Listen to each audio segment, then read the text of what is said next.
মর্মান্তিক সড়ক দুর্ঘটনায় মমতাময়ী স্কুল শিক্ষিকা মা সুমতি চাকমাকে হারিয়ে অকুল পাথারে পড়েন শিশুকন্যা প্রাপ্তি চাকমা। রাঙ্গামাটির বাঘাইছড়ি উপজেলার সাজেক মাছলং সড়কে শনিবার 18 জুলাই ঘটে এই দুর্ঘটনা। কোনো সান্ত্বনাই থামছিল না 8 বছরের ছোট্ট শিশুটির চোখের পানি। এই শিশুর ভরণ পোষণ, লেখাপড়া ও ভবিষ্যতের কথা ভেবে সহায়তার হাত বাড়িয়ে দিয়েছে বর্ডার গার্ড বাংলাদেশ বিজিবি। অনন্য মানবিক মূল্যবোধে শিশুটির সুন্দর আগামী নিশ্চিতে গ্রহণ করা হয়েছে কার্যকর উদ্যোগ। স্থানীয় মারিশা 27 বিজিবি জোনের কমান্ডার লেফটেন্যান্ট কর্নেল জাহিদুল ইসলাম সোমবার 20 জুলাই সকালে বাবাসহ অনাথ শিশুটিকে স্থানীয় জোন কার্যালয়ে আমন্ত্রণ জানিয়ে স্নেহের পরশে বুকে টেনে নিয়েছেন। জাহিদুল ইসলাম শিশু প্রাপ্তিকে সান্ত্বনা দিয়েছেন, তার পড়ালেখা ও উজ্জ্বল ভবিষ্যতের পূর্ণ দায়িত্ব নেওয়ার ঘোষণাও দিয়েছেন। পাশাপাশি নিহত শিক্ষিকার ঋণের দায়ভার পর্যালোচনা করে তা পরিশোধে বিজিবির পক্ষ থেকে সর্বাত্মক আর্থিক সহযোগিতার আশ্বাস প্রদান করেছেন।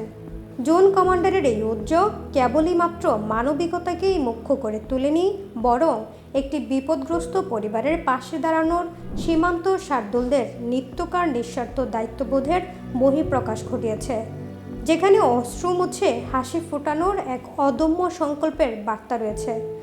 স্থানীয় পাহাড়িদের বিজিবির অনন্য এই মেলবন্ধন যেন পারস্পরিক আস্থা নির্ভরতার উজ্জ্বল প্রতীক হয়ে উঠেছে। শনিবার 18 July border guard Bangladesh BGB এর একটি গাড়ি ও সিএনজি চালিত অটোরিকশার মুখোমুখি সংঘর্ষে প্রাণ যায় স্থানীয় স্কুল শিক্ষিকা সুমতি চাকমার। মূলত পাহাড়ি অটোরিকশা চালক হবেন্দ্র ত্রিপুরার অদক্ষতা ও বেপরোয়া গতি এই দুর্ঘটনার কারণ বলে জানিয়েছেন স্থানীয়রা। সংশ্লিষ্ট সূত্র জানায়, এই অটোরিকশা চালকের লাইসেন্স ছিল না, গাড়িটিও মেয়াদ উত্তীর্ণ ফিটনেসের। সিএনজি মালিকের পরিচয় নিয়েও জনমনে রয়েছে বিভ্রান্তি।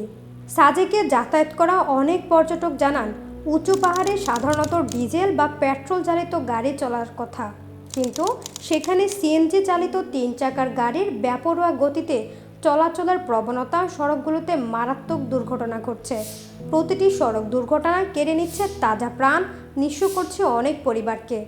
স্থানীয় কর্তৃপক্ষের নজরদারি ও কঠোর আইন প্রয়োগের অভাবে এইসব অবৈধ যানের দৌরাত্ম্য বেড়েছে। শিশু প্রাপ্তি চাকমা চিরদিনের মতো হারিয়েছেন নিজের মাকে। বুক ফাটা নিঃশব্দ এক আর্তনাদ, ক্ষত ও গভীর শোকাতাপ বিজিবির হৃদয় মস্তিষ্ককে গভীরভাবে নাড়িয়ে দিয়েছে। অনাথ শিশুটিকে দেখভালের পূর্ণ দায়িত্ব নিয়ে একটি পরিবারের একটি শিশুর বেঁচে থাকার অদম্য আকাঙ্ক্ষাকে জাগরুক রেখে সীমান্তরক্ষীরা ছড়িয়ে দিয়েছে মানবতার আলো। এদিন অসহায় শিশু প্রাপ্তি চাকমার জীবনে আশার আলো হয়ে আসা বিজিবির জোন কমান্ডারের মানবিক মূল্যবোধের এই উদাহরণ আপ্লুত করেছে সাজেক ইউনিয়ন পরিষদের চেয়ারম্যান অতুলাল চাকমা সহ স্থানীয় বিশিষ্ট ব্যক্তিদেরও। তারাও বলছেন, মমতা ও সহমর্মিতার এই চর্চা শিশুটিকে সুন্দর, ইতিবাচক ও আলোকিত ভোর উপহার দিবে বলে আমরা প্রত্যাশা করি।